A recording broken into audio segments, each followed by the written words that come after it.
What is the spiritual dream meaning of puppies? An angelic gift. Those words come from a woman who lived her entire life inside a prison of absolute silence, total darkness. At just 19 months old, scarlet fever just erased her world. It stole her sight, it stole her hearing, and it locked her inside of herself.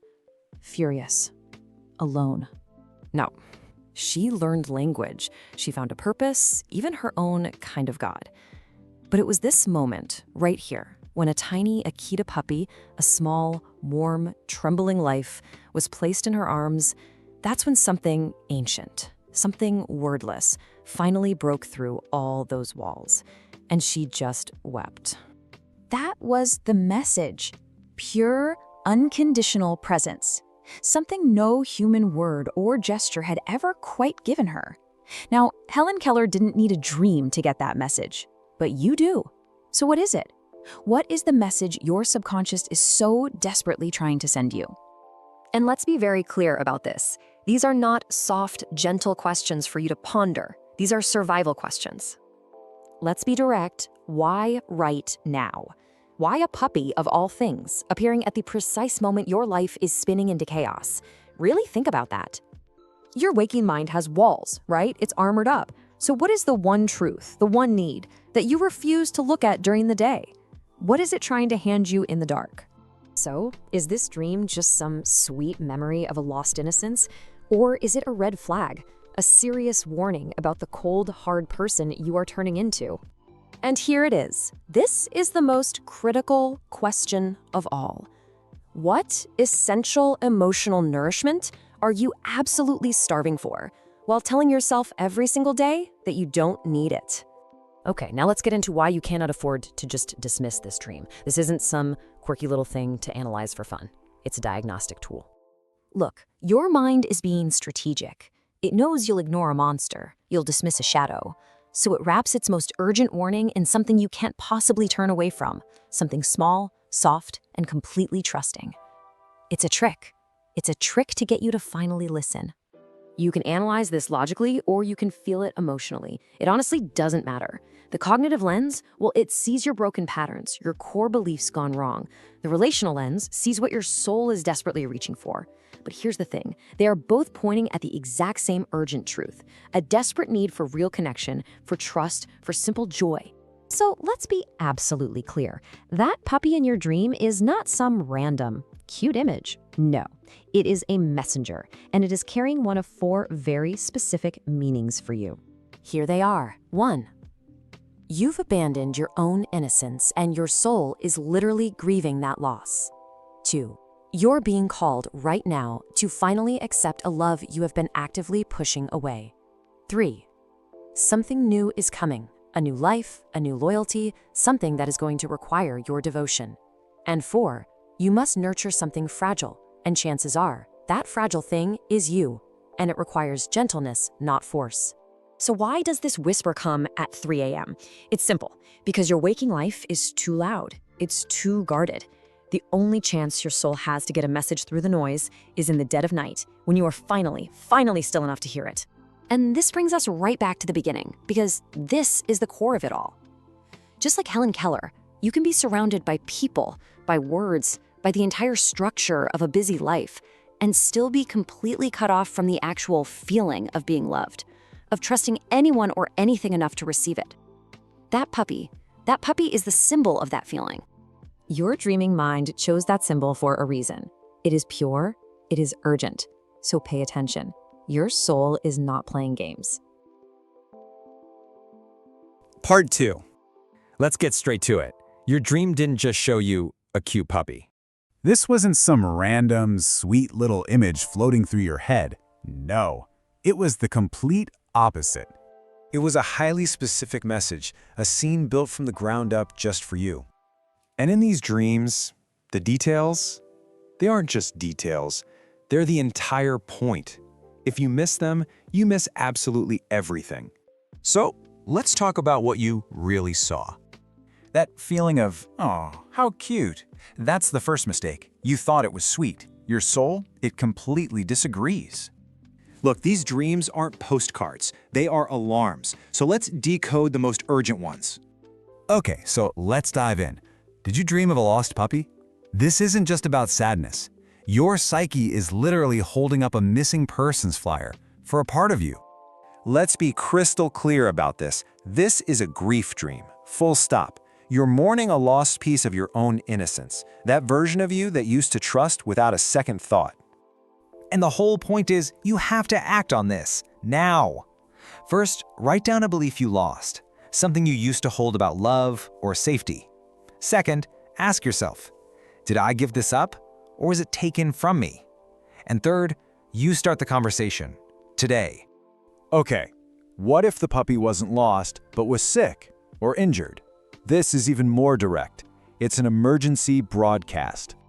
Your subconscious is showing you exactly what too late looks like for something you are actively neglecting right now. Your health, a relationship, that creative spark, whatever it is, you've been telling yourself it can wait. It can't. Now, let's pivot and see how this plays out in your relationships. This is a major reality check. So what happens when that supposedly cute puppy turns around and bites you in the dream? This is about a person, a habit, or maybe even a belief you keep defending because it seems harmless, but it's not. It's taking little nips out of you, and your soul knows better. So you have to ask yourself the hard question, where are you accepting these small wounds and trying to call them love? Now let's get into the symbols. The images themselves, they hold coded instructions. Okay, did you see more than one puppy? This has two very different, very urgent meanings. If the dream felt abundant and joyful, that's a sign that love and opportunity are expanding for you. But if it felt chaotic and overwhelming, that's a warning. It means you've taken on way too much emotional responsibility for other people. And color changes everything. And listen, this isn't about good versus evil, so get that out of your head. A black puppy, that's about unclaimed power, an aspect of your own strength you haven't owned yet. A white puppy is a spiritual invitation. It's a chance for a fresh start, a signal to let something go. And all of this, every single symbol, points to one thing. It's your turn to act. Remember, these dreams aren't passive entertainment. They are demands for action. Because a malnourished spirit, well, it makes some pretty devastating decisions. So the final question isn't really about what the dream meant, is it? It's about what you're going to do. Your soul has sent the message. What is the one action you will take today before you have time to forget? Part 3. So we've already covered what the puppy dream means. You get it. But honestly, that was the easy part. The real work is starting right now, because just understanding something is totally useless if you don't do anything with it. See, this isn't some intellectual exercise. This is about actually changing your life. So we're about to get really concrete, really urgent, and super specific, with actions tailored for exactly who you are in this very moment. We're breaking this down for 6 types of women: the analyst, the intuitive, the planner, the woman in crisis, the spiritual seeker, and the healing survivor. Find yourself in this list and listen up. First up, for the woman who lives in her head. Yeah, you, the analyst, the researcher, the classic overthinker. You trust data, right? Good, let's use that. It's time to turn your greatest defense mechanism into your most powerful tool. Your action plan starts tonight. Get a notebook. The second you wake up, before your feet hit the floor, before you touch your phone, you write down every single detail and feeling. Do this for 30 days. Then and only then you get to analyze it. Look for the patterns. This is your data. This is your diagnosis. And you know a diagnosis demands action, not more thinking. And here's why this is so urgent. Every single day you spend analyzing your feelings, instead of actually living them, you're just carving a deeper and deeper canyon of disconnection inside yourself. So please, start the log tonight. Okay, now for the woman who trusts her gut. You're the intuitive one, the creative, the feeler. You already know this dream was a big deal. You felt it in your bones. Your danger isn't a lack of knowing, it's letting that feeling just evaporate into thin air. So your job is to anchor that feeling before it vanishes. You've got about a 30-minute window when you wake up. You have to make it physical. Draw it. I don't care if it's stick figures. Record a quick voice memo on your phone. Get that emotion into a form that exists outside of your head. This is how you build a bridge between your unconscious and your conscious life so you can finally see where that feeling belongs. The urgency is this. Feelings that don't have a form just disappear. That incredible insight you have at dawn is completely gone by noon. Think about it. You are losing thousands of messages your soul is desperately trying to send you simply because you don't stop to catch them. And now for the women who need structure. You're the planner, the achiever, the list maker. Your whole life runs on calendars and action items. So let's go ahead and put your inner life on the schedule, right where it belongs. Here's the plan. I want you to schedule a 20-minute non-negotiable meeting with yourself every single Sunday. Use that time to look over your week and identify the one dominant emotion you felt. Was it fear, joy, longing, whatever? Then, set one single behavioral intention for the week ahead based on that feeling, and you better believe you're going to write it in your planner. Because let's be honest, you schedule what matters to you. And if your inner world isn't on that calendar, you're basically choosing to operate with a massive blind spot. And we all know what blind spots cause. Crashes. Okay, let's shift gears. For the woman who is in crisis right now, the one who's overwhelmed, grieving, completely burned out, this is not about long-term analysis for you. This is an emergency tool. Your dream handed you something called a safe image anchor. Now, this isn't some fluffy spiritual idea. This is straight up neuroscience. When your anxiety spikes, when the grief hits like a wave, you close your eyes and bring back every sensory detail of that puppy. The warmth, the weight of it in your arms, the trust. This actively interrupts the cortisol spiral in your brain. It calms your nervous system down. And listen to me carefully.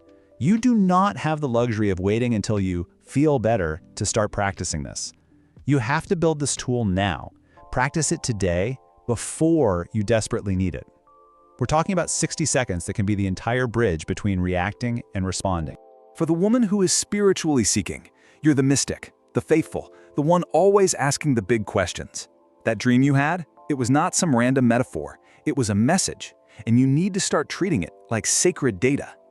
So here's what you do. You bring this dream directly into your spiritual practice. You speak it aloud in your prayers or meditations. You ask the question, what is this image calling me toward? You need to recognize the puppy for what it is, a spiritual emissary. It's carrying the energy of pure, divine innocence and unconditional love. This is your assignment. Accept it. And the urgency here is blunt. You've been asking for a sign. You just got one. Do not, you dare, explain it away or sit around waiting for something more dramatic. The only appropriate reaction is to respond, now. And finally, for the woman who has been hurt by love, the guarded one, the one in the process of healing, the survivor, listen to me very closely. Your unconscious mind is brilliant, and it's protective. It gave you a puppy, not a person, for a very, very specific reason. It's offering you a low-risk way back to trust. And this is why it's so critical. I know isolation feels like protection. It feels like safety, like you're in control. But what it actually is a slow withdrawal from life. It's a wilting, a closing down. So here's your path forward. Step 1, you accept the low-risk offer your mind gave you. It's a puppy, it can't betray you. Step 2, you practice receiving love in a safe container. Volunteer at an animal shelter. Foster. Just spend time with an animal that asks for nothing but your presence. When you do this, you are literally rebuilding the neural pathways of trust in your brain. You are teaching your nervous system that it is possible, that it is safe to be loved. Please, please hear this. That puppy came to you because some small, brave part of you is still willing to be reached. Your job, your only job right now, is to honor that willingness before that door closes for good. So there it is. You have the analysis. You have the tools. The only question left is the one staring you in the face. Who are you going to be at noon today? The person who simply understands, or the person who finally acts?